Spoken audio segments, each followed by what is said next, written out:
अंधार. लेखक आणि सादर करते श्री राजीव शांताराम थत्ते. माझे नाव बाबा शिंदे. मी चहाची एक टपरी चालवतो. सातारा जिल्ह्यातल्या कटवाडी गावाहून मी मुंबईत आलो. मुंबईत आलो तेव्हा माझ्या हातात छदामही नव्हता. गावी रोजगाराचे साधन काहीच नव्हते. मुंबईत येऊन काहीतरी नोकरी मिळेल, एखादा छोटासा धंदा उभा करता येईल या आशेवरच मी मुंबईत पोहोचलो. अनेक दिवस भटकूनही रोजीरोटीची व्यवस्था होत नव्हती. असाच मुंबईत रोजगार नोकरीसाठी फिरत असताना पोचलो सूर्यनगरला. सूर्यनगर हा नव्यानंच वाढणारा, विकसित होणारा भाग होता. सूर्यनगरमध्ये एक मोठा जमिनीचा तुकडा रिकामा पडलेला होता. तो कोणाचा आहे, त्यावर मालकी कोणाची याची माहितीही कोणाला नव्हती. सूर्यनगरच्या या रिकाम्या जमिनीवर हळूहळू बंगले उभे राहत होते. ज्यांच्या खिशात जेवढे पैसे तेवढे बांधकाम. शेट्टी नावाचा एक शेठ स्वतःच्या बंगल्याला नवे रूप देत होता. करता करता शेट्टीचा 3 मजल्याचा ताजमहाल उभा राहिला. ग्रॅनाइट, मार्बल येतच होते. बाहेरून साधा वाटणारा हा बंगला आतून सजला होता. सूर्यनगरच्या बाहेर मी एक चहाची टपरी खोलली, अर्थात बिना परवान्याची. कुठून तरी एक हातगाडी मी विकत घेतली. चहाचा छोटा धंदा चालायचा. दिवसाच्या शेवटी 50-100 रुपये हातात राहायचे. सूर्यनगरमध्ये आता आणखी नवी घरे, नवे बंगले उभे राहत होते. प्रत्येकाच्या घरी 2-3 गाड्या तरी उभ्या असायच्या. सकाळी सेठ सेंट मारून झक्क कपड्यात बाहेर जायचे. त्यांच्या बायका त्यांना हात हलवून निरोप द्यायच्या. माझ्या चहाच्या टपरीच्या बाजूलाच आणखी 3-4 टपऱ्या उभ्या राहिल्या. एक लॉन्ड्रीवाला, एक पानवाला, एक भाजीवाला. आम्ही सगळेच बेकायदा. सूर्यनगरची खासियत होती बेकायदा बांधकाम. शेट्टी सेटच्या जोडीला उभे राहिलेले बंगले एकमेकांशी स्पर्धा करत. त्यात 1-2 साधी घरं होती. गावाहून आलेले मराठी तात्या त्यात राहत. येता जाता माझ्या टपरीवर चहा प्यायचे. कधी प्रेमानं विचारायचे, काय बाब्या, कसा आहेस? एक दिवस सकाळी एका जीपमध्ये 4-5 माणसं आली. आमच्या विभागात अण्णाभाऊ राहतात, समाजकार्य करणारे. त्यांची पोलिसात दोस्ती, म्युन्सिपाल्टीत ओळख. अण्णांनी ओळखलं ही तर म्युन्सिपाल्टीची माणसे आहेत. अण्णांनी त्याला माझ्या टपरीवर आणलं. चहा पाजला. तुमची पुरी कॉलनी बेकायदा आहे. कुठलेही बांधकाम प्लॅन अप्रूव्ह करून झालं नाही. तुम्ही बेकायदा ताजमहाल उभे केलेत. 1 कोटीचा बंगला आणि त्यात 2-3 कोटीचा मार्बल, ग्रॅनाइट आणि फर्निचर. म्युन्सिपाल्टी हे सगळं आता पाडून टाकणार आहे. त्या 4 मधला मुख्य उद्गारला. अण्णांनी सारं शांततेने ऐकलं. ते म्हणाले, दादा, आता तुम्हीच आम्हाला सांभाळायचं. पूर्ण मुंबईच बेकायदा आहे. आमचंही थोडंसं चालू द्या. आता काय करणार? म्युन्सिपाल्टीवाले आमच्या स्टॉलजवळ आले.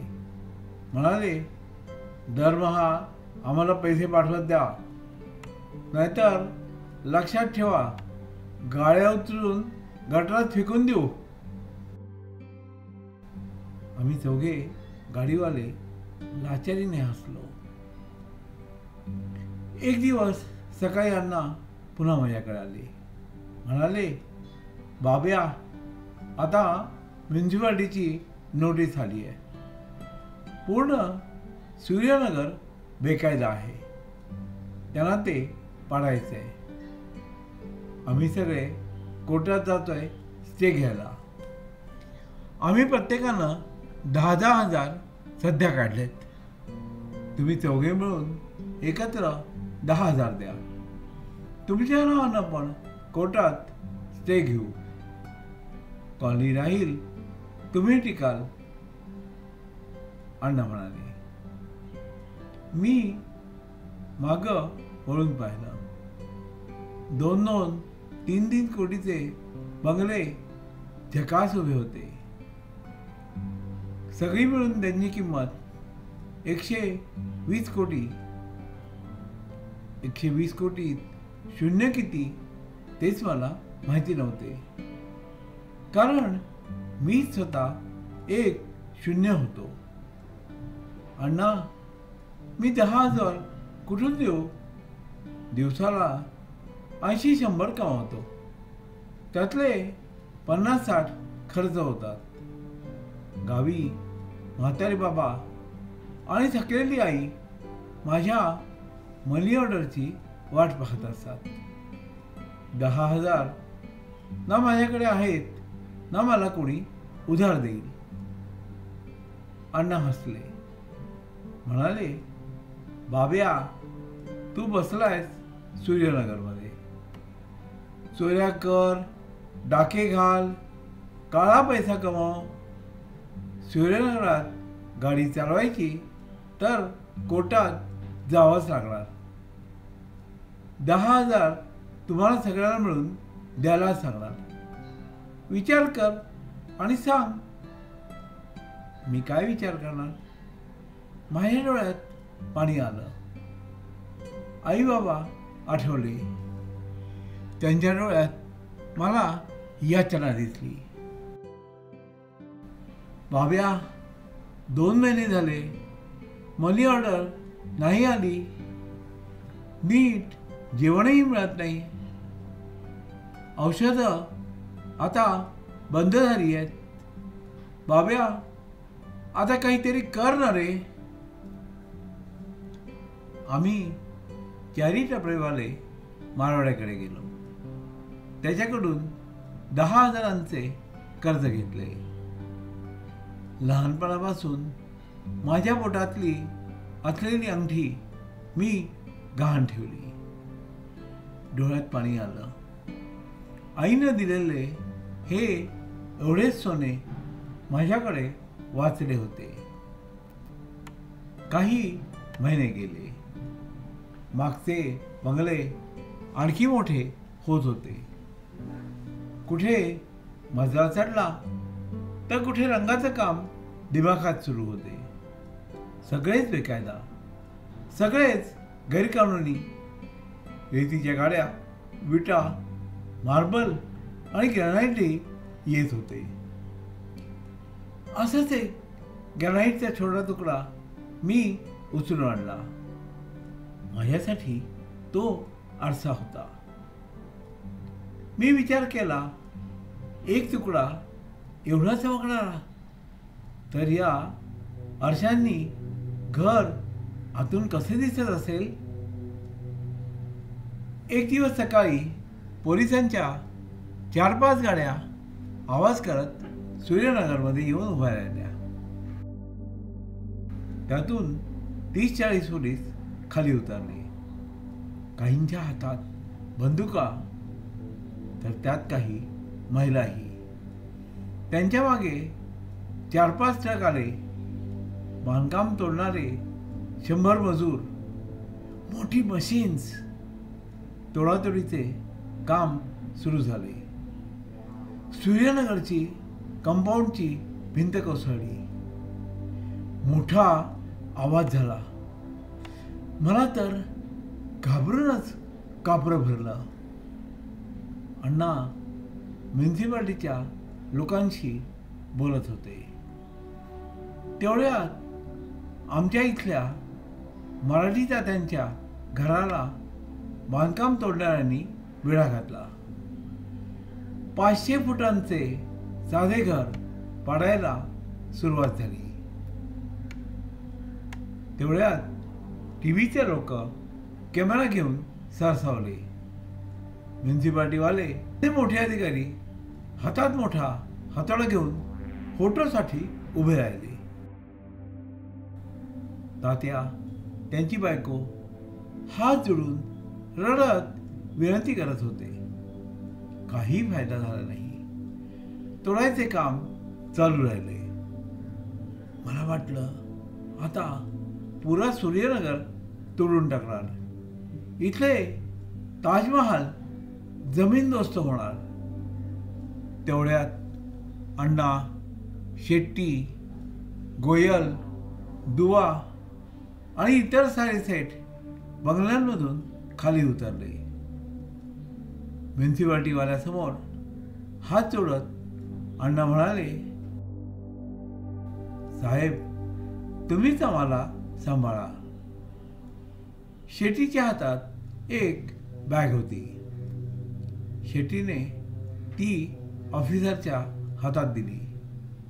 साहब आप ही संभाल लो. आपने कहा वैसे ही इसमें है 40 लाख. म्युन्सिपाल्टीच्या ऑफिसरनी आपापसात चर्चा केली. पोलिसांच्या बंदुका जमिनीवर विसावल्या. तोडणाऱ्या मजुरांनाही काहीतरी होतंय याची जाणीव झाली.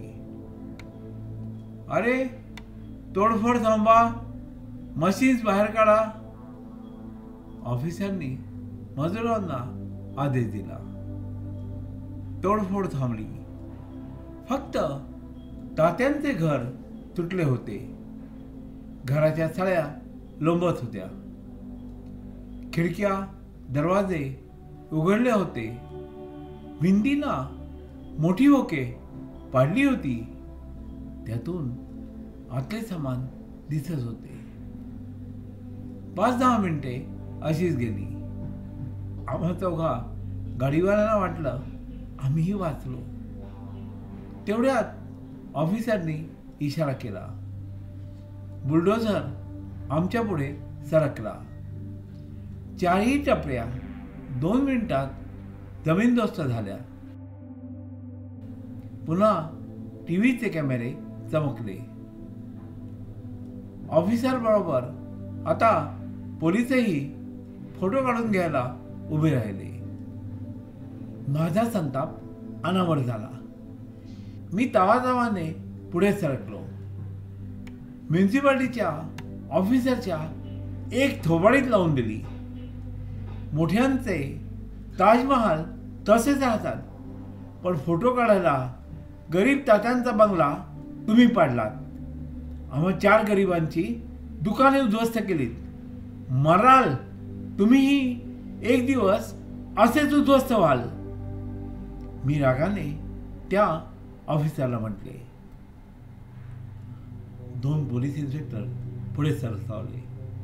माझे दोन्ही पाय पकडून त्यांनी मला जमिनीवर पाडले. 7-8 पोलीस हवालदारांनी मला लाथ्या बुक्क्यांनी तुडवलं.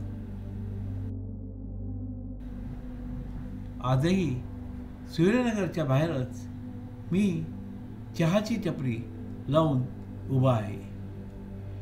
पोलिसांच्या मारहाणीत माझा एक पाय लोळा पडला आहे. आता चालायलाही अवघड होतं.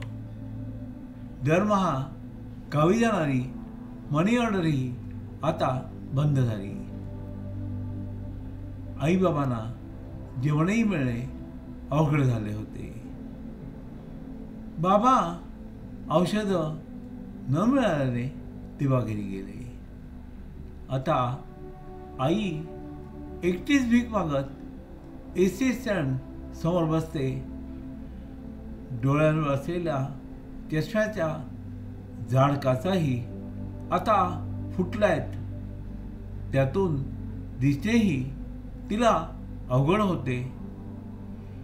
मी रोज दिवसभर हताश भावनेने सेठ लोकांनी बनवलेले दिमाखात उभे असलेले बेकायदा ताजमहाल पाहत असतो. ग्रॅनाइटचा तो छोटा तुकडा मी बाहेर काढून त्यात स्वतःचा चेहरा पाहण्याचा प्रयत्न करतो.